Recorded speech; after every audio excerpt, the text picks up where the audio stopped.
Subscribe कीजिए हमारे YouTube channel नाते रजा को और बेल आइकन को प्रेस कीजिए जिससे आपको हर रोज़ न्यू वीडियो की नोटिफिकेशन। फारूक आज़म रदी अल्लाह ताला एक दिन जो है वो आप मस्जिद में तशरीफ़ ले गए नमाज के लिए, और आपकी आदत करीमा थी कि जब आप मस्जिद में मुसल्ले पर खड़े होते तो आप यूँ कहते अकीमू सुफूफकुम के सीधे खड़े हो जाओ, सब वो सुफूफकुम सफ़े सीधी कर लो। बल्कि आप देखते अगर कोई नीचे आगे पीछे होता तो आप उसके पास जाकर के उसको दुरुस्त करते, क्योंकि सफ़ सीधी करने का मामला यूँ फरमाया गया। अल्लाह के रसूल अलैहिस्सलाम फरमाते हैं कि जब तक मेरी उम्मत सफ़े सीधी रखेगी उस वक्त तक उम्मत कामयाब रहेगी, और जब तक मेरी उम्मत की सफ़ों के दरमियान गैप नहीं होगा, खला नहीं होगा, उस वक्त तक मेरी उम्मत मुत्तहिद रहेगी। अब तो लोग सफ़ों के अंदर भी खड़े होते हैं तो एक दूसरे के फासले से खड़े होते हैं, जबकि कांधे से कांधा लगना चाहिए, इतने करीब होना चाहिए, क्योंकि अगर गैप रहेगा तो शैतान वसवसे पैदा करता है, शैतान इख्तिलाफ पैदा करता है। तो फारूक आज़म इसका बहुत ख्याल करते थे। अब यहाँ एक अहम बात, फारूक आज़म को हुजूर की बात पे कितना यकीन था कि जब तक मेरी उम्मत सफ़ों को मुत्तसिल रखेगी उनमें इख्तिलाफ नहीं होगा।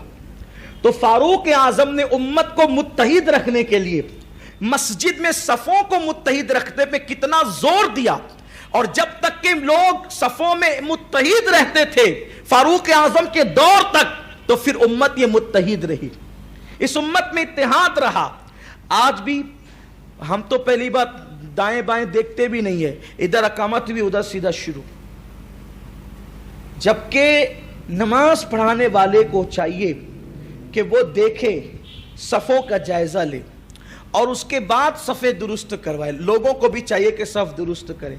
अब तो लोग नमाज ही उधार पढ़ते हैं, माज़अल्लाह, आस्तीनें चढ़ी हुई है, पांचे उठे हुए हैं, गले खुले हुए हैं, कोई अहमियत ही नहीं है नमाज की।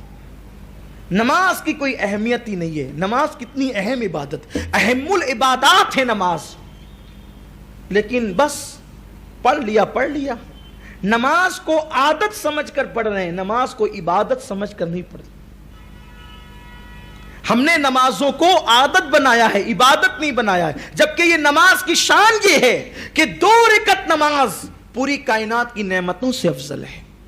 इसीलिए तो मौलाए कायनात ने फरमाया कि अगर अल्लाह मुझे मेरी मर्जी पे डाले कि मैं जन्नत में जाऊं या 2 रकअत पढ़ूं, तो मैं 2 रकअत को तरजीह दूंगा जन्नत पर, क्योंकि जन्नत में मेरी खुशी है और नमाज में मेरे अल्लाह की खुशी है।